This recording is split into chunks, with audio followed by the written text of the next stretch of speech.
Welcome back everyone to our special segment Digitizing Sri Lanka. Today's conversation is about e-commerce industry. Now, we did one segment about 2 weeks back about talking about the issues pertaining to the digital industry and how we can actually digitize our nation and enhance the capacity of that so that it can help our economy to grow.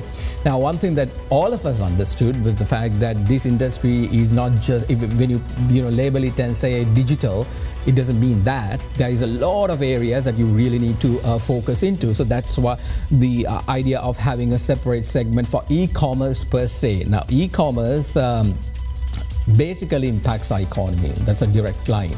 If we want to really harness new potential, new avenues and new areas of bringing in dollars, any kind of money into the country or making sure that our economy thrives, this is an industry that we really need to focus on. And in order to have this discussion, pioneers in the field are here with me. Let me introduce them. Thank you very much for being here. From the left onwards, founder and CEO of PickMe, Jeffrey Zulfa. Welcome to the program. Good to see you. Thank you for being here. The founder and chairman of Kapruka, Dulith Herath, a big brand in Sri Lanka with regard to e-commerce per se. I think one of the founding brands in the country. Good to see you and thank you for being here. And also the director of Ideal Takas, Nimisha, welcome to the program. Thank you for being here, Nimisha. And also the Chief Commercial Officer of Daras, Oshan Ranathunga. Good to see you, Oshan. Thank you for being here. Last time also I had one lady and many gentlemen in the panel. I don't know whether this is something with the industry or not, but let me start off with you, Jeffrey. PickMe actually revolutionized in terms of in Sri Lanka. We heard about Uber, but you all did exactly that here in Sri Lanka and made taking a cab a very easy thing to do. If we go around the table before we dive deep into this subject, if you say that in your particular field, are you happy with what's happening right now, where you are, and everything is hunky-dory for you? Well, I wouldn't say that. I think there's a lot more work to be done. I think we're just scratching the surface. So we are basically a mobility company, right? We don't just move people, we move goods, right? And there's a larger ecosystem that is growing. So there's a lot more to be done, and of course digitization helps. As the ecosystem grows, we grow with it. Dulith, you all started, I think, I don't know, somewhere in the 80s? Oh, no, not 80s, I think the 90s. Better not be 80s. But you all were the pioneers, and I'm pretty sure you all have a lot of experience to share with the newcomers, the people who are coming in. How do you find it? Like for quite some time you all been in the industry. Is it done? Are you all done? Or? Oh, no, definitely not done, because the whole industry itself in Sri Lanka, when it comes to e-commerce, is still pretty premature. You see a country like the US, it'll be enjoying like 26% of retail business is e-commerce. Yeah. Even in India, it's about 9 to almost becoming double digits. And Sri Lanka, it's about 1% still. So I see the opportunity. That's huge. If this 1% becomes 2%, that means 100% market growth. So you don't find sectors like that these days. Can you start a supermarket chain and ever imagine that 100% market growth? Never. But in e-commerce, that opportunity is there. Nimisha, what about your what exactly do you all feel coming into a market? Is it saturated, or you still don't have enough players in order to make an impact to the economy? Or? Well, Takas actually was founded in 2013. Ideal acquired Takas.lk in 2020. During the pandemic actually is when we acquired it, and we saw a really great opportunity at the time to diversify. And I think I agree with Dulith's sentiments that we're still very much at a premature stage. I think it is great that we are seeing more and more players coming into the market, because I feel competition is very good for all of us and for the market to grow. But like he said, we have a lot more to do to get there. But I think we are on in my view, a positive upswing to get there. Oshan, Daras is not just a Sri Lankan product, right? It is, I think, in the region Yes. itself. So how do you all feel? Because it is not just a Sri Lankan focused business, but it's a regional focused business. And operating in Sri Lanka, is it profitable for you? You're absolutely right. It's not just a Sri Lankan alone business. It's actually eyeing the entire South Asian region.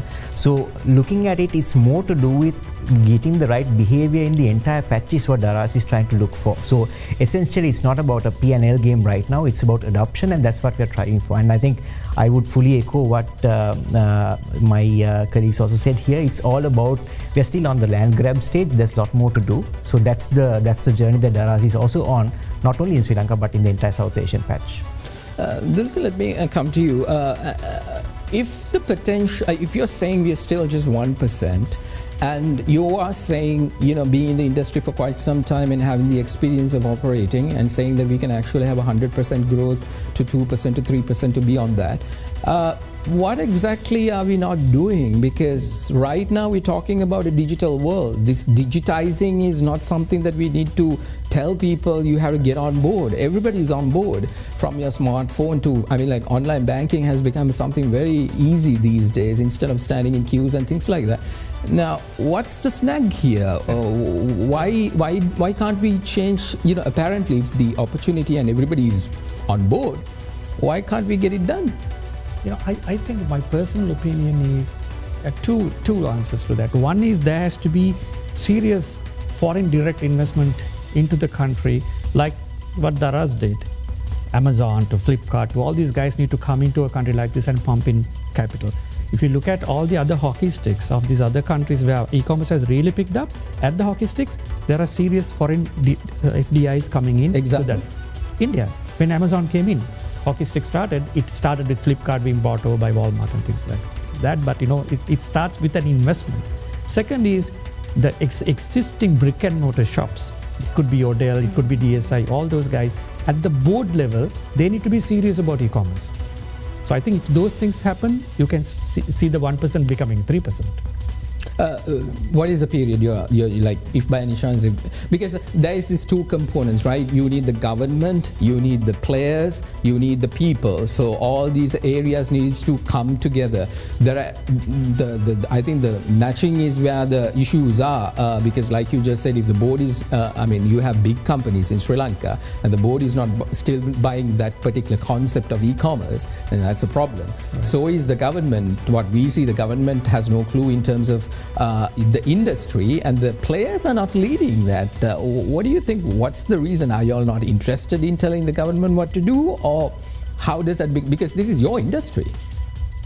Jeffrey, yes. I think you sort of did say the problem. I think it's a government problem, right? The policymakers are behind, right? I think the private sector is more than willing to drive this. I think the digital space is driven by digital native businesses, like us, like Hapuka and whatnot, and that's a new ways of thinking, right? It's a new era, non-terrestrial companies, right?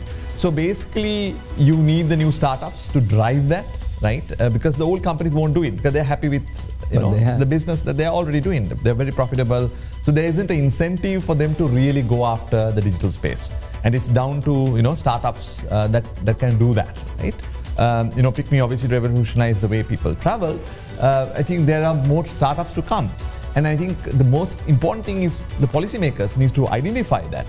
And if you can give us an example where the policy has failed, in terms of you are operating, where would be the government has not got it right, or something like a simple example for us to understand. I think, if I may comment about the fintech space, right? We haven't seen much happening, right? The digital ID, I think this was spoken last time as well. There's nothing much. We haven't yet seen that coming to. We've spoken about it, but we really haven't seen that in production yet. So these are things that needs to come out, right? The central bank has to sort of change the way they think, right? And sort of give out more licenses so that more fintech operators come into the ecosystem. In Singapore, they just concluded the fintech festival. The Central Bank of Singapore has given out 200 plus licenses for fintech operators. right? Sri Lanka has only 2, right? So we need more of that, opening that up a bit more so that more participation comes in, right? We are a small economy, right? So you've got to open the systems up so that private sector takes over it. Why do you think the government is not, looking at that? Everybody, like even right now, I know in the budget last week, the government was talking about a Digicom, concept. And if you look at successive governments, everybody is, like a chicken you keep killing every day. That is the buzzword that they go for. But nothing happens. Like you're saying, 2 in comparison to 200 in Singapore, the country that we want to be. What do you think? Like, why aren't they? That's what I'm trying to get it from you. Like, where the problem is, Dilith, if you. So I wear a different hat on this, because if I keep blaming the policies and the government, I will be so discouraged. So if you put the entrepreneur hat and see, no, that's fine. Forget the policies. I will drive this. I don't need any government support to really drive this. If I have enough entrepreneurs in the country, they will do it. If you look at the other countries, like even India, for example, if I look at the journey of the India's e-commerce journey, I don't see where the government has come and done some magic which gave them that hockey stick. So I feel the existing brick and mortar companies and the entrepreneurs need to take it seriously. And also there's a piece called social commerce where people sell on Facebook and these classified websites, and that is really mushrooming. So if I can ask one thing from the government, I will say allow project-based financing for those small entrepreneurs, because you can't go to a bank today and show a project and get money. So if those small sellers really mushroom, we might have that 2%. Nimisha, in terms of one of the key areas, like if people are selling products on Facebook, one of the biggest issues as a customer is trust. Trust is a big matter here. I mean, you might not get what you bargain for. This is one of the biggest issues that your industry needs to address. So how does that play into where we were and where we are heading to? I think the pandemic, in my opinion, changed a lot of that. So initially, at the initial stage, a lot of consumers were particularly maybe more so even outside the Western province, were really not keen to get online because of the trust factor, apart from the big names that they knew. But I think due to it being an essential need during COVID, I think we started seeing people coming online going, I need to get my groceries, I need to get this, that, whatever online. And I think that primarily changed the consumer behavior in terms of its affinity to being online. And I think that, in the future, and also you get things like, reviews and customer access now. Consumers have access to online platforms, and us as businesses, we're quite aware of those, reviews that we will get. So, automatically, we are, I think, quite aware of what the service delivery should be to the customer. And I feel like customers now have a bit of a voice in order to be able to be heard. But of course, I still think there needs to be some sort of balanced regulatory bodies that could even assist consumers. Should it be the government or private sector? I think it has to be a mix of both. For things to work out, it has to be both sectors coming in. But because I know consumer affairs is there for customers to voice some of their opinions, but some sort of regulation, a balanced regulation, will also help them see a little bit more trust coming in. Talking about trust, investor trust is also a big factor. If you need people from out, big brands to come into the country and do their business here, it is. Daravis is one of those companies. What made you all pick and choose Sri Lanka per se out of all the others? I mean, is it beneficial for you all? It's a good question, and it's again connecting to what I said previously. It's more to do with the geo play, and it's also to do with integrating the entire supply chain across the network. And here we are not only talking about trading in Sri Lanka, we are also looking at opening gates for potential export opportunities within the network for Sri Lankan manufacturers as well. So there's a bigger game in place for that. So that's why I said earlier also it's a more of a geography play that we are looking for rather than winning a particular market, because we see a lot of synergy that can come especially in the supply chain front. So that's something that we really want to exploit at Daras. I'm pretty sure since 2002, if you were in business, Dilip, if by any chance you would have actually had a lot of conversations with investors all around the world, looking at Sri Lanka as a potential investing point, why is that not upticking, going to a point where we can actually harness better results than what we are getting from it? Yeah, so I think if the COVID didn't happen and if the financial crisis did not happen, it would have come in.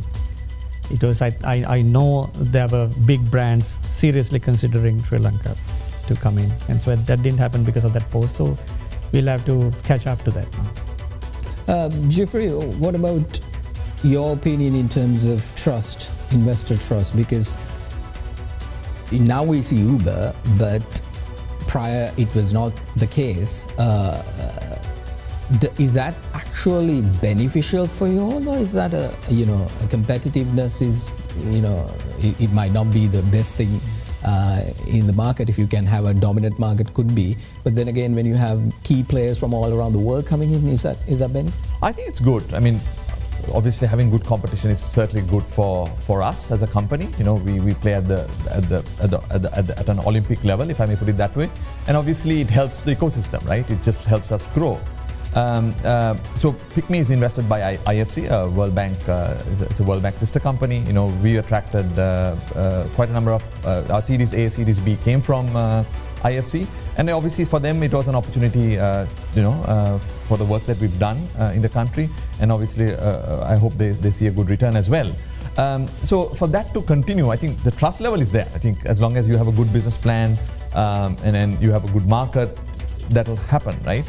But obviously, investor sentiments have dropped because of what the country went through.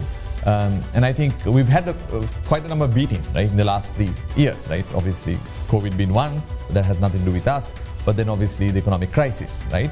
And obviously the next month we will, with the VAT coming in, there will be another beating, right? Because investors are going to look at these P&Ls of these companies and say, where does most of this money go into? Why is it not profitable? Yeah. These are some of the bigger problems, right? 4-5 years ago, money was cheap. Now money is expensive because of the economic crisis around the world. So it is going to be a problem, right? The introduction of VAT to most of the software companies. Now we consider ourselves a software company because we provide software to our partners, right? So that's going to hit us, right? And that's going to be a problem. Whereas a foreign company will not have that liability, right? So that operates, because remember, software can be delivered over the internet, right? I don't need to be in Sri Lanka, right? I could sit in Netherlands and deliver that software to Sri Lanka, right? So when that happens, I'm not liable for VAT. Yeah. So this would push some of the startups to go set up overseas and serve the country. So this is some of the problems that we are going to face, right? And investors would not look at investing into Sri Lanka, especially these software companies. You have software companies, SaaS companies, and all that. I mean, it looks like the decision to do that is basically hammering your industry per se, rather than helping it. Have you all had a discussion with the relevant authorities on this factor? We're trying to. We're certainly getting that communication out. The industry is, we have 2 large bodies that are looking into it.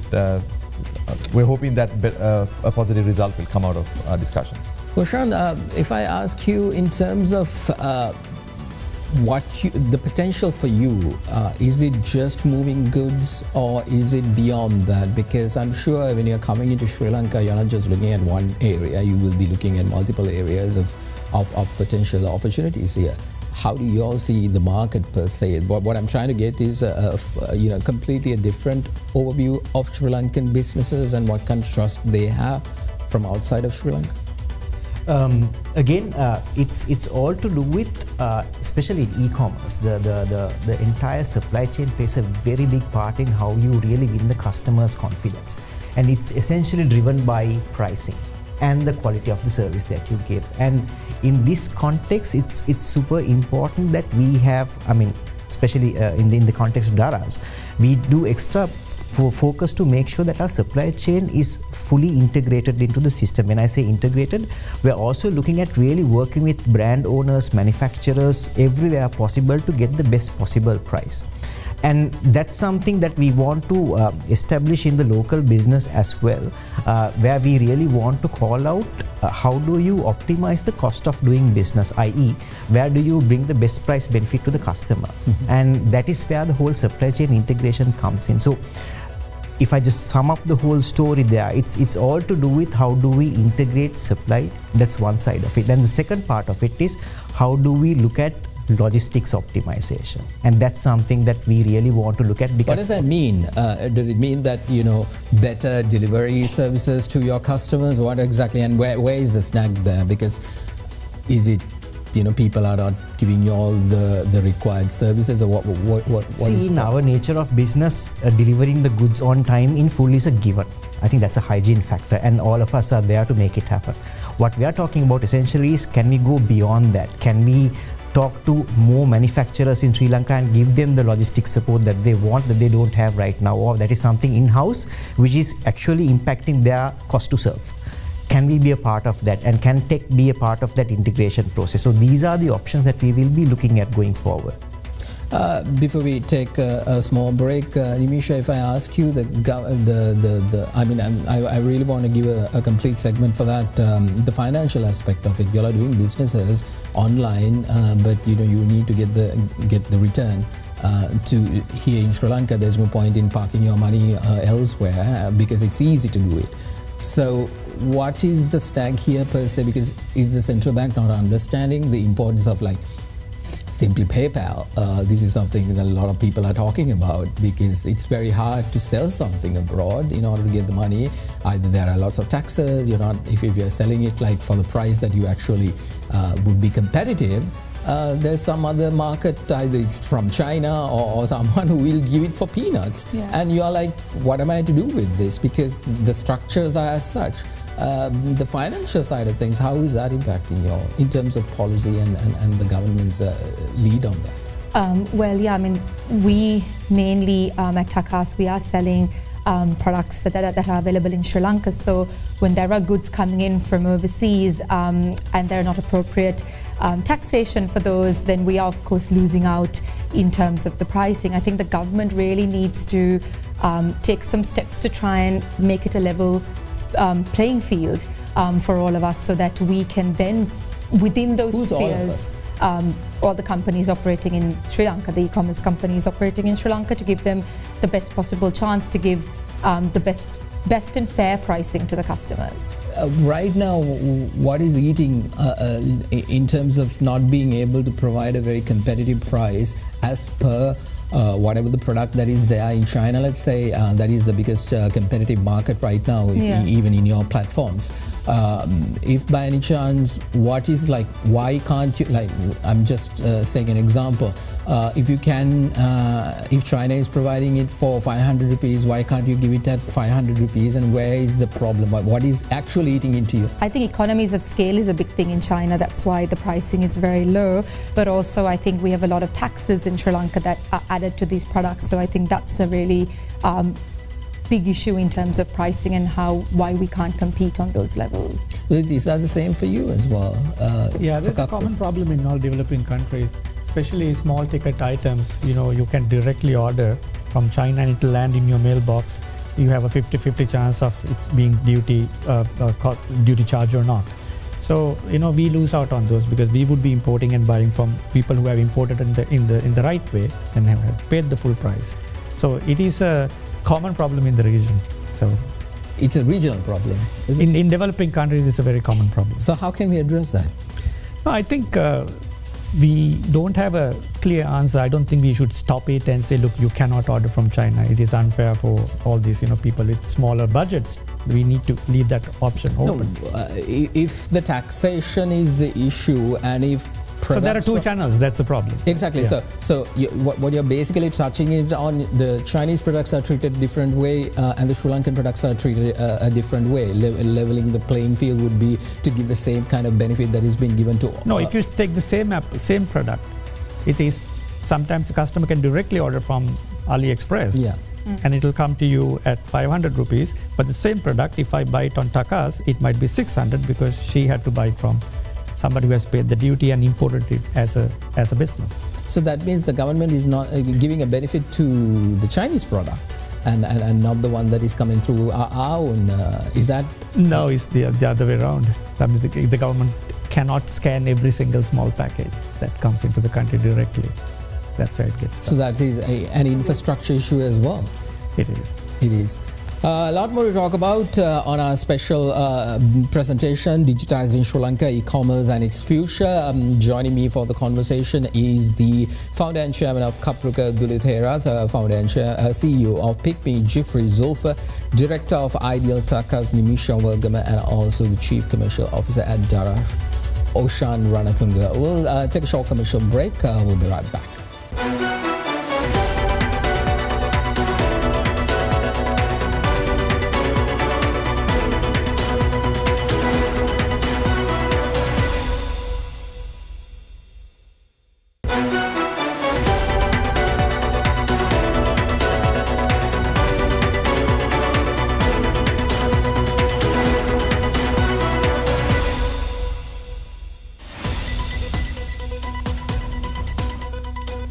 Welcome back everyone to our special presentation, Digitizing Sri Lanka, E-commerce and its future.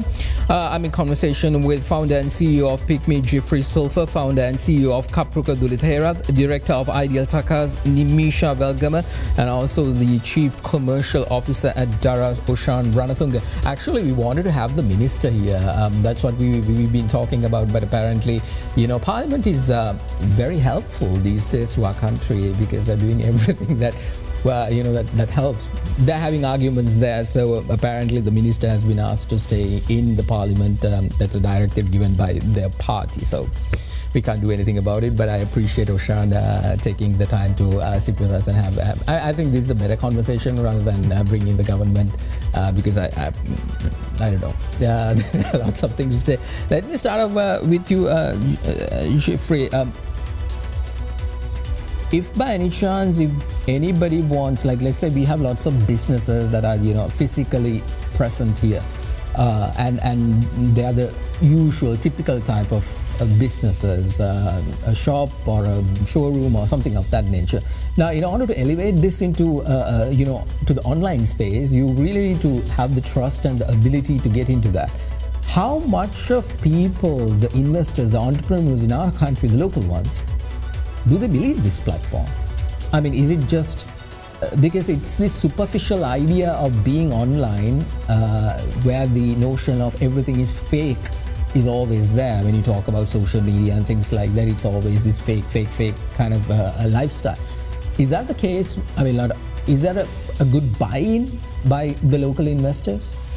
Yeah, when it comes to our industry, I think there is that buy-in. I think people are, building trust. They know, like when a company like us, we are in the country, we have operators, we have people, answering calls, right? So there is that level of trust. I think we've seen that adoption very well. Gone are the days you'd actually pick a phone now and call for a cab, right? You use an app and get the cab to your door. So that ecosystem has improved. People place orders for food, using the app. You'd only have few choices before, but now you have all the restaurants available to be delivered to your home. So I think that trust level is improving, and I think we can do a lot more to improve that. I think the right kind of policies will enable that to grow, and I think with the right policies, you will see a lot more startups coming in, because that ecosystem is very big, right? There's so much of services that you could deliver digitally that we are still not doing.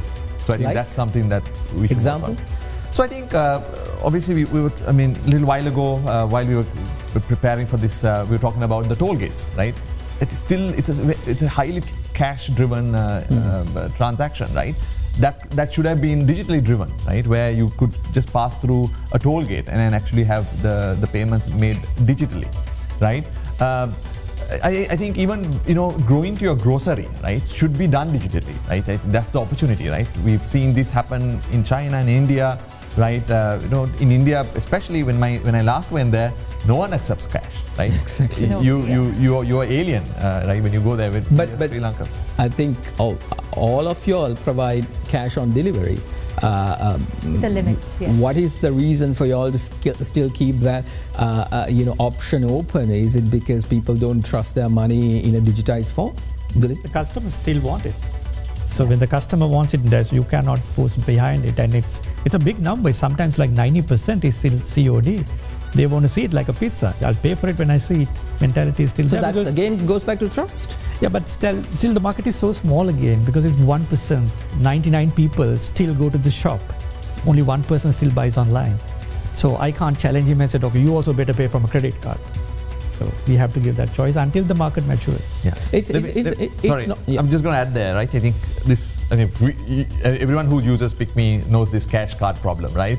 Drivers, especially drivers would ask, Mahatya cash the card dekhe. Yeah. So I think the problem is the ecosystem itself, right? So a driver who accepts cash, can actually go and you go to a grocery and actually buy his food for the family. But if he accepts in card, he has a problem because he can't go and throw his debit card at the grocery because those people don't accept it, right? So that's where the issue is, right? So we need to build the ecosystem for that whole digital payments to work very well. But if you look at India, and if you're saying no longer do they use cash anymore and it's all digital, it has gone to levels in the West where you use your watch in order to do transaction, Apple Pays as such. We don't see that type of innovative approaches coming into Sri Lanka. It's not that we have to reinvent it, it's already in existence. It's just the connection between like companies like Apple or some other global company who already provides this service should be here, but it's not. What do you think, Dulit, in that aspect of it? Because if India can do it, if you look at the educational levels and the social structures, I think it's similar as per your customers right now. So it's nothing to do with education, but I think it's something else. The growth that India is going through is so phenomenal right now. So it's unfair to really compare where we are and their growth. And also there was a huge private sector involvement in digitizing that country. So if you look at Paytm, for example, they were the guys behind that QR code, whereas the QR code was the default method of payment even at Apollo in India. So there was a lot of that going. Again, coming to the investor confidence, I think most of those investments were actually done by local VCs in India. So even in Sri Lanka, I was very pleasantly surprised. I remember listing Kapruk on the stock market 2.5 years ago. I never expected that kind of a subscription. So there was a 9 times oversubscription for a e-commerce company from all these small investors. So it's not just the high net worth individuals who invested in it. There were about 5,000 applications that came in. That means people trust it, even if you have a little bit of money to put in to invest. Nimisha, is that the same for you all as well? When you all actually joined Takas with Idea, how did you all look at it? I mean, I'm pretty sure you all would have done studies prior to just acquiring it. What exactly did you all see, and what is the others that aren't seeing it? Well, like I think I mentioned earlier, Takas had been in existence since about 2012, 2013, and we acquired it in 2020. As a company, we were looking to diversify, but particularly because we acquired it sort of at the start of the pandemic, we really realized the value and the opportunity that was lying within with Takas being an e-commerce company, having been around for so long. So we took that opportunity at the time and acquired the company. And we think that, that's what has put us ahead with diversifying our business. And I believe that a lot of other companies are now hopefully getting into it. It's a slow uptake, but I think they will get there. Shan, in terms of Daras's operation in the country and what exactly you all are forecasting, the local investor confidence is quite important to a platform like yours, because you're not just selling foreign stuff, you're actually selling local. You're providing the platform for that. So in an instant like that, how do you translate this entire scenario, right, where you have the potential but can't get there, or what is the problem that, in your point of view? So we look at it in multiple phases. One, as you correctly said, how do you facilitate local businesses to use the platform? And more than 80% of our business is local, and that's something that we are proud of, and that's something that we do with our entire team to really mobilize the seller network in Sri Lanka. That's one side of it. The second side of it is how do we drive adoption, and that's where we really invest in big campaigns, so to say, to really kind of bring that level of adoption, not only from a shopper perspective but also from a brands and partners perspective, to really understand the importance of creating that channel dynamic of e-commerce, so that they can also really build that other omni-channel approach, as they call it. Third thing that we have started very recently to do is to also take responsibility in creating that future, where we now walk into universities and talk to them on this whole e-commerce curriculum, which is also kind of paving the way to at least to build that future talent in the system who will really embrace the e-commerce importance on your retail business. Dilip, do you think our market is too small in terms of any investor looking at it? For a simple example, a local investor, he might think, okay, what is the internet penetration? 11 million. I might not even get this much of businesses. I might as well keep a proper shop open, and that's profitable. No, but if they look at where the whole world is heading, and if you are only focused on the local market, and if the local market's industry is at 1%, and this is e-commerce, I think if I had money, it would be a no-brainer. If I have 100 million that I want to invest in a hotel project in some city in Sri Lanka, I'll rather put that into this market, actually, because it has so much of growth potential. I'm just talking about the local market. Can you just give us an example of this growth potential? Because we heard the word, but we don't hear, exactly have an idea of what exactly are you seeing that we are not seeing. So again, that 1% story. If you talk to 100 people, not in the urban areas, to get to a tier 1, tier 2, 3C, how many of them they may be using, they're on Facebook, they're on everything else, but they have not ordered something online for home delivery. So that's where that whole market potential actually lies. Then comes the categories. I mean, the electronics is the leading category. And then comes clothing, then comes all that, and at the bottom there's grocery. Right at the bottom there's furniture. So that's how normally the structure of that is. And if you look at that with a regional player like India or Nepal, not even Nepal, like Malaysia, etc., you can see the story, how the same thing has played out. And those same categories should play out the same way in Sri Lanka.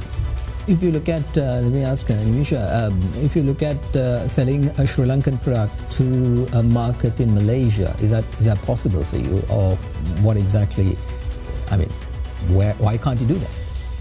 We could, and that's a conversation that we've been having in the future to actually expand our current segment. And I think we are in talks with a few suppliers overseas to try and make that happen. And I think that's something that I mean, do you all have the ability to sell Sri Lankan products overseas right now without any problem? Yeah. So I mean, for example, if you take Dilma Tea, Link Samahan, all these top Sri Lankan brands, Kapruka is the e-distributor in the US, Canada, and UK for them. So today in the US, is it for Sri Lankans living there? No, this is for locals, Americans, or Canadians and UK customers, because they recognize the brand. These are globally demanded brands that has come out from Sri Lanka. Like, for example, a good example is always Dilma. So today, if you go to Amazon.com and search for Dilma, you will see the seller as Kapruka. So we have become an e-distributor for them. So you have tied up with Amazon. So we buy Sri Lankan stock, move the stock to that country, and sell it on that country's e-commerce platforms. You don't find any issues in doing that right now in terms of the return that you get, or is that? Actually, it's quite a booming business, because all this time these Sri Lankan local brands that has a global demand, if for them to put their stuff into a supermarket in another country, they have to always talk to a distributor. Yeah. So if they want to put it onto Amazon, onto eBay, or on Etsy, they can't find an e-distributor. So we became that for them. So the returns and everything is actually really part of the deal. Daras is also in that particular category, isn't it? Now, if you are saying that 80% of your sellers are Sri Lankan, do you provide the ability to pitch those products to the region or Yes. beyond that? Yes, we do. And in fact, we also have a few local sellers who are part of our Southeast Asian sister company Lazada, who is selling our products on that platform as well. So that is something that we also facilitate. No, what I'm trying to understand is, like, if it is furniture, Sri Lankan made furniture can be shipped to anywhere else? That's a tough one. Logistics wise. No, I mean, like, that's how they look at it. If I'm selling furniture and my showroom is furniture and I'm really good at doing that, I would not give two hoots about online businesses, because it's actually a cumbersome process how to move the goods from Sri Lanka up until that particular point. I think that's where you guys come in. Do you find it easy to do that, or is Are you it talking about exporting or local delivery? exporting from not moving within Sri Lanka, but let's say opening our platforms to outside world? Because I mean, like, if I'm getting on Kapruka, can I sell to Malaysia? Can I sell to any other country? Because generally the shipping kills the deal. That's why you fail, because it's a one-piece order. And if it is bulk, then you think there is a potential, isn't it? No, yeah. So that's why we are doing for Dilma, because we are shipping containers of goods to that market and fixing the shipping cost. Yeah. I just want to take the previous question that you Yeah. asked. I think there was a discussion about India as an example. I think obviously a lot of the private sector has built up. A lot of the startups, are unicorns today, decacorns today. That's because many things have taken place. One clear one is Aadhaar coming into play, which is the digital ID of India, and then UPI. Right now, these are government policies that actually changed the digital landscape of India. Right? I mean, you talk to any Indian, they'll talk about Aadhaar and UPI. Just revolutionize the whole model of India. I think we should just take a leaf out of that and sort of deploy the same thing here as well. And the topic of bringing multinationals to Sri Lanka, I think we have the talent in Sri Lanka. I mean, we are just like you said, the same demography, right? We have the same kind of talent level as India. The literacy rate obviously a little higher, but if you look at technology skills, we do have the same. We have some very good companies in the country as well. So I'm a believer that we have the talent to build these things, right? So I think if given the opportunity, I'm sure there'll be a lot of startups that will come out. I want to touch on startups, but before that, let's take a short commercial break. In conversation with me today is the founder and chairman of Kapruka Dulit Herath, founder and CEO of Pick Me Jeffrey Zulfa, director of Ideal Takas Nimisha Vargama, and also the chief commercial officer of Daras Ushan Ranathunga. You're watching our special presentation, Digitizing Sri Lanka. We'll be right back.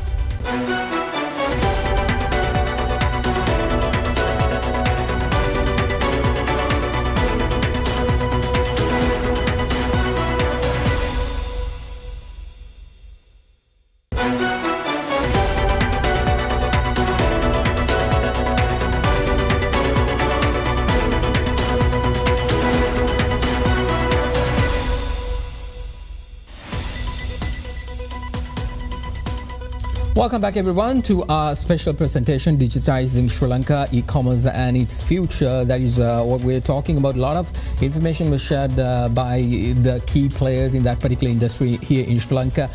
We have Kapruka founder and chairman Dulit Herath, the CEO and the founder of Pick Me Jeffrey Zulfa, director of Ideal Takas Nimisha Vargama. Apologies, and also the chief commercial officer of Daras, Ushan Ranathunga. I mean, we can talk for days as to the issues that you guys are going through, but I think we really need to push the people who are making the decisions in terms of our nation in order to let them understand where the potential is, because I keep hearing the word potential in this particular space, digitizing per se, but the revenue, I mean, if you're talking just 1%, if you're talking about like, minute amounts, the buying is a bigger issue. And that's where I want to come to the next segment, startups, where a lot of people are thinking, Sri Lankans, who has the ability, who has learned a lot. And they might be thinking, okay, this particular, business is not per se, let me go to Dubai, let me go to Singapore, let me go to some other country and just start doing that. I want to come to Dulith here. What made you to do what you did in 2002? And if by any chance, if there are youngsters who are watching, what would be your advice? I mean, you could have taken this business elsewhere. To be honest, I think smaller markets like Sri Lanka, if you have the right player, you can be a great fish in a small pond. I don't think I can ever have the potential to do Kapruka in the Silicon Valley. The chances of that succeeding versus me knowing the local market and doing it here the way I think is right, it has a much higher success rate. So again, entrepreneurs in Sri Lanka is a very low number. Percentage wise, I don't know, but I know it's very low here, which means you are competing. Digital entrepreneurs or just general entrepreneurs. So like if you take a country like Japan, it's extremely high. So here it's very low, which means you are going to be competing with less entrepreneurs. So it's also a market where you will have less immediate competition. Like in a market like India, if you have an idea, you start in Bangalore, tomorrow you're going to have the same company in Delhi, somebody going to be competing with you the next day morning. You don't have that problem here. So I can go on and on like that. The advantages of actually doing startups in a smaller country like this versus going to a bigger market. Do you have conversation with youngsters as to how they can actually come into this market and implement their ideas? Yes, all the time. I mean, that's something I really enjoy. And what are you hearing from them as the biggest issue that they face? So they're excited actually. Most the entrepreneurs, especially the younger ones, they see the potential in the upcoming AI technologies, completely revolutionizing everything what we are talking here. From actually going and ordering something on the app, and instead of that asking a GPT to do everything for you, so he will order the cab from him, order the grocery from me, and order the rest of the goods from the RAS, etc., and do everything for you. So these are new things that's going to come. So the youngsters are quite excited about it. Jeffrey, what do you think about the startups? Because I think you all were a startup initially when you all came in, and we were all a startup at one given time. I think we have to encourage more startups, right? And one of the important thing is creating the environment for that, right? Startups should come in. We should allow capital to flow in, right? And this will certainly help. And one area for me, when I look at it, is the public sector, right? When you open the public sector up for participation with the private sector, you create startups, right? Because people will come up with innovative ideas. Some of the startups that we are seeing in India are because of UPI and Aadhaar, right? Those two has just sort of changed the whole game in India. And on top of that, a lot of these new startups come about, right? So obviously Sri Lanka, I mean, we have a lot of talent, a lot of educated folks in the country. Some of them have left us already. Yeah. But we need to see how we can use them, right? And I think obviously we had a lot of people leaving the country, right? If you create a very fertile ground in the country, you'll have these people coming back, and that's what we should be aiming for. Nimisha, y'all didn't have an e-commerce arm when you wanted to take on Takas, but what do you think, like, what made y'all to go there, and what is the potential in terms of what is out there, in the future? Yes, we're actually, the Mr. Nalin Welcome, the founder and chairman of Ideal Motors, he was always very keen on e-commerce and wanted to and had his ear to the ground in that space. So he's the one who really acquired the company because, again, like I said, he saw the potential, and we have a lot of other businesses in the group that we thought could benefit from having an e-commerce arm in the. Have you put your other businesses on this platform? Yeah, so some of our car care, our workshop services are on the site, but again, getting that traction from those sectors is a bit challenging, I have to say, but we are trying to pursue and get more and more non-traditional things or packages on our site, in the future we are hoping to really expand that expand our site and have a lot more offerings in terms of service-oriented packages as well. Oshan, in terms of for startups, do y'all provide opportunities in do y'all think about those kinds of tying up with these youngsters who are coming up with various new ideas, being a global product? How do you look into that? Absolutely. Whilst we really facilitate the big brands to also be a part of this journey, we also have that real focus to build local entrepreneurship. And we say it that we want to uplift the communities with the power of commerce, and that's what DARA stands for. So that's an agenda that we also want to run in Sri Lanka, and which we're actively doing as we speak. And that's something that we want to continue doing as well. Do you all see a lot of youngsters coming up and joining with you all? Is there opportunities in that front? Of course there is. And you will see the average age of the company is about 27 years old. So you have a huge young talent operating in the business who is really driving this with passion, and that's something that we are proud of. We are running out of time, so quickly, what do you think, where are we heading in terms of this industry per se? I think we can draw back to where we started off. There's immense potential. It's just that we need to, as a country and as a community, come together to really find that sweet spot where the buyer, the marketplace, the seller, and everything, and the digital infrastructure comes into place to really make it happen.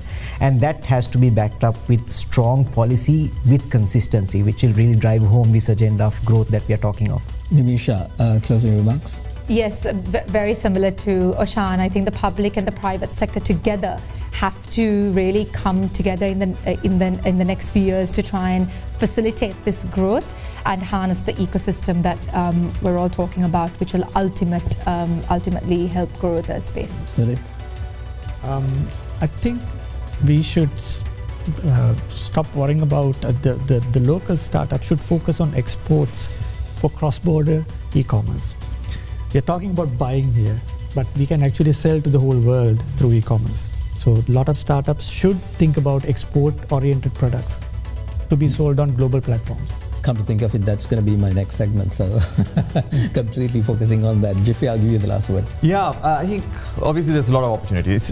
Though Sri Lanka is small, there's still, the e-commerce industry is just scratching the surface. There's so much more we can do. Cash, digital transactions, like Durit said, it's 1% if at all. Maybe I think it's a little bit more than that, but that's the 90% that's still not tapped. So that's the real opportunity. So just touching on the public sector, private sector, I think the government needs to govern and the private sector needs to execute. That's what we need to do. A very good place to stop our conversation today. Thank you very much, founder and chairman of Kapraga, Dulitha Herath, founder and CEO of PickMe, Jeffrey Zulfa, director of Ideal Takas, Nimisha Walgame, and also the chief commercial officer at DARA's Oshan Branathunga. I really appreciate you coming up and sharing your ideas. I hope that the people who are supposed to be governing and taking care of this country and its policy actually learn something from it. Well, that's all the time we have for you on this special presentation, Digitizing Sri Lanka. We'll once again meet you with another segment. Thank you for watching. Bye for now.